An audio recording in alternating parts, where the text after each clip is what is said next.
Nous allons maintenant, et enfin j'allais dire, découvrir comment créer un nouveau projet sous Helpendoc en partant d'une feuille pratiquement vide. Donc on clique ici sur Nouveau projet, on se retrouve avec une fenêtre qui vient nous proposer ici un titre de projet et une table des matières. Si elle nous convient, on la laisse. Si elle ne nous convient pas, on peut ici tout effacer. Bien entendu, ce que je vais faire. Vous remarquez au passage que par défaut, on a des propositions de chapitres et sous-chapitres. C'est une tabulation ici. Mais on peut aussi venir en cliquant ici, créer un projet entièrement vide. Donc il suffira de simplement définir quelques paramètres au départ, comme le nom de l'auteur et un certain nombre de renseignements. Et on fera de la même manière, en partant d'une feuille blanche, une édition de contenu. Donc le titre de projet, en ce qui me concerne, ce qui nous concerne, c'est, je vais y arriver, le guide de l'utilisateur Helpendoc, par exemple. Bien entendu, la langue. Donc là, il suffit de paramétrer le logiciel. Comme je viens juste de l'installer, effectivement, cet élément-là n'a pas été renseigné. Donc, il suffit de le faire une fois pour toutes.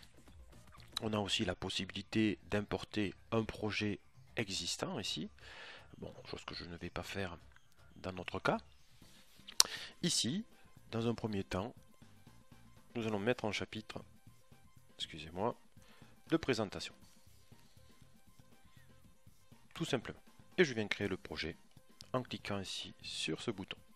Je me retrouve effectivement avec ici une zone d'édition qui est entièrement vierge et je retrouve effectivement mon guide de l'utilisateur pour Helpendoc et le chapitre de présentation. Je peux venir cliquer ici, faire un clic gauche dessus pour retrouver effectivement le guide de l'utilisateur. Je peux me renseigner le nom de l'auteur ici, un certain nombre d'éléments.